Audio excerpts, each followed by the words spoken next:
सब आज हम लोग कंसेप्ट ऑफ वैल्यू पुटिंग पर क्वेश्चन देखने जा रहे हैं। कल भी देखे थे, आज हम लोग देखेंगे। लेकिन आज जो आप वैल्यू पुटिंग पर जो क्वेश्चन पढ़ेंगे उसके लॉजिक थोड़ा सा अलग मेथड हम आपको बताएंगे। जरा देखिए बच्चों, यहाँ पे अच्छा समझिएगा। कंसेप्ट ऑफ वैल्यू पुटिंग में जैसे आपने पढ़ा था कि इसमें 3 वेरिएबल होगा, एक इक्वेशन होगा, दो वैल्यू हम लोग 0 रख सकते हैं, ऐसा आपने पढ़ा था। इस टाइप से भी आप कर सकते हैं। कुछ क्वेश्चंस के बता दें, कुछ ट्रिक होते हैं जो फिक्स होते हैं, हाँ यही रखना। उस ट्रिक से भी आप क्वेश्चन सॉल्व कर सकते हैं, क्योंकि अब आप कंपटीशनल एग्जाम कर रहे हैं तो वहां पे ये मेथड रहता है कि कम समय में कितना तेज आप क्वेश्चन बना सकते हैं। कम से 1 मिनट में 1 मिनट के पहले ही क्वेश्चन बनाए, मतलब कहने मतलब 3 मिनट में इसका आंसर आ जाएगा, इतना फास्ट।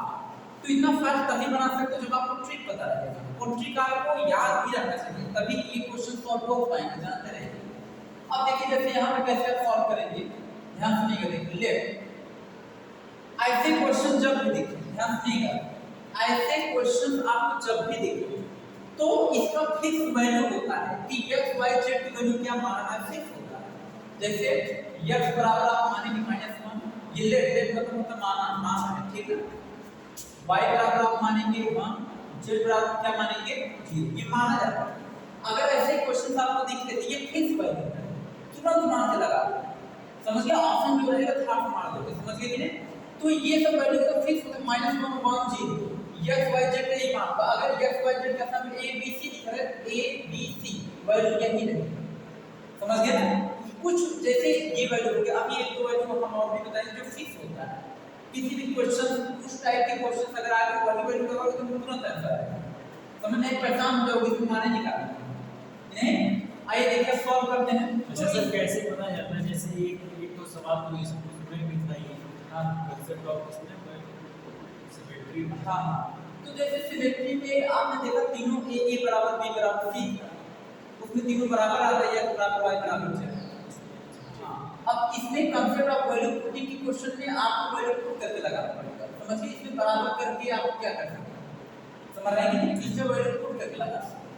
अब देखिए जैसे लगाते हैं तो हम लोग कैसे लगाएंगे, पहले x y z तीनों को वैल्यू दिया है तो इसी को वैल्यू निकालना है। देखिए निकालिए आप 3y² 3 into y की वैल्यू कितना है, 1 है,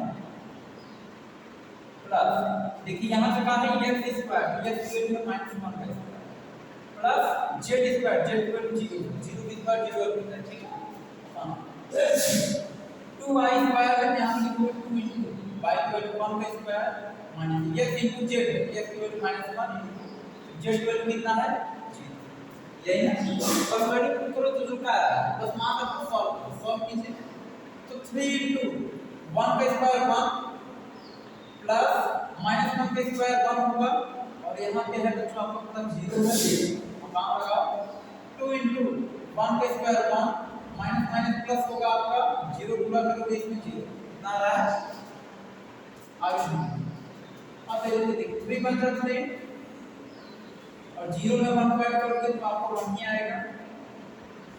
अब यहाँ 2 बन जा 2 में जब 0 ऐड करोगे 2 बन जा 2 0 ऐड करोगे तो ही आएगा 3 1 अपान 2 बराबर 2 को डिवाइड करोगे तो ही आंसर आएगा। तो ये हो गया बच्चों, अब आप आंसर इसको आप नोट कर लीजिए और देखिए कैसे आप डायरेक्टली कितना तेज आपने आंसर लाया। यदि आपको ये वैल्यू क्लियर है, पता है कि कंसेप्ट ऑफ वैल्यू पुटिंग में इस टाइप के क्वेश्चन आएंगे, तुरंत ये वैल्यू मानना है तो आप तुरंत शॉर्ट में लगाकर तुरंत आंसर दे देंगे। और नहीं अगर इसका वैल्यू निकालने के चक्कर में पड़ जाएंगे तो बड़ी मुश्किल है कि आपका 5 मिनट 6 मिनट चला जाएगा, उतने में तब तक आप 10 क्वेश्चन कर सकते हैं, अगर ये ट्रिक पता है। नोट कीजिए।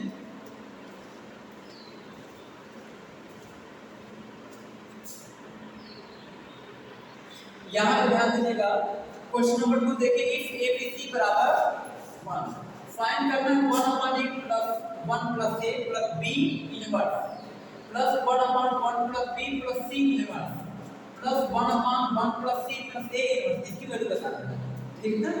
यहाँ पे अब देखो कैसे हम सॉल्व करेंगे, ठीक ना।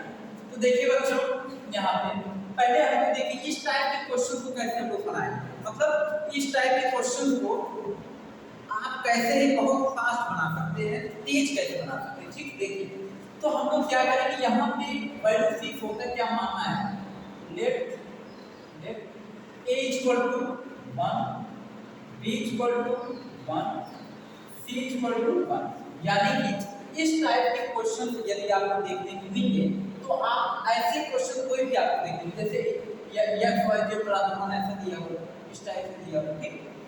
यहाँ पे दे आपको c d बराबर 1, ऐसा आपको कोई भी क्वेश्चन देखने को मिले तुरंत a बराबर 1, b बराबर 1, c बराबर 1, ठीक है। ये आपका जो है मेथड है, आप इसको मानकर आप लगाइए, देखिए क्या होता है, ठीक। देखिए इसको आप सॉल्व कीजिए, बराबर 1 प्लस a की वैल्यू 1 है, b इनवर्स कर b की वैल्यू 1 है, इसका इनवर्स कर प्लस 1 प्लस b की वैल्यू 1 प्लस c इनवर्स है 1 का whole inverse plus 1 plus c की वैल्यू 1 प्लस a की वैल्यू है 1 का होल इनवर्स। अब इसको आप सॉल्व कीजिए, देखिए क्या होगा, 1 2 1 का इनवर्स का मतलब 1/1, यही ना, 1 इनवर्स का मींस 1/1।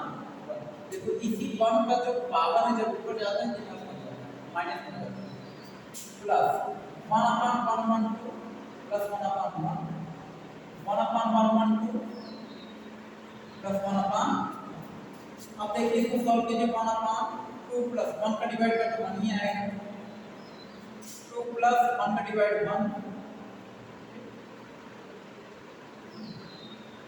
यहाँ क्या होगा प्लस 1/2 प्लस 1 का डिवाइड कर दो 1, ठीक ना। अब देखिए यहाँ पे कितना होगा, 1/2 1 3 1/2 1 3 और यहाँ पे कितना होगा 1/2 1 ऐड कर दो। देखिए सबका, देखिए यानी कि सबका जो है डिनोमिनेटर देखो एकदम सेम है, एक कॉमन आन कर दीजिए, ठीक। सबका डिनोमिनेटर देखिए सेम है ना, तो हम लोग क्या करेंगे, देखिए डिनोमिनेटर ऐसे 3 उतार देंगे, नहीं 1 2 3 ऊपर वाले सबको जोड़ो, कितना होगा 3 5 इतना बड़ा क्या होगा, क्या क्या नोट कर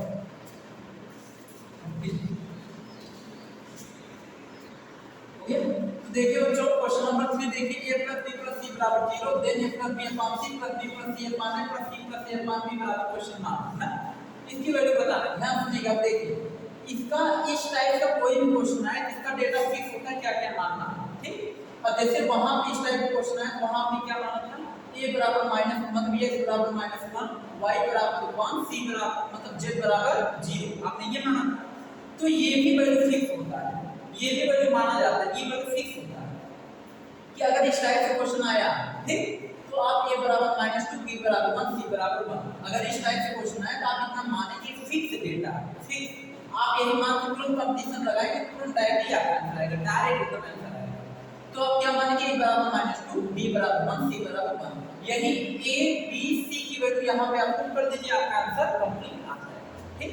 तो बच्चों ये है आपका होमवर्क, HW आपको करना है और कमेंट बॉक्स में बताना है कि आपको कितना समझ में आया। इसकी वैल्यू रख लीजिएगा, जो आंसर आएगा आप कमेंट बॉक्स में आंसर लिखकर भेज दीजिएगा, हम देख लेंगे। यदि आपको नहीं समझ में आएगा फिर से बताना, फिर से इस क्वेश्चन को हम दोबारा बता देंगे, ठीक। तो आज के लिए बच्चों मैथ की क्लास में इतना ही, क्योंकि अभी हमें और भी क्लासेस लेनी है, ठीक ना, ठीक।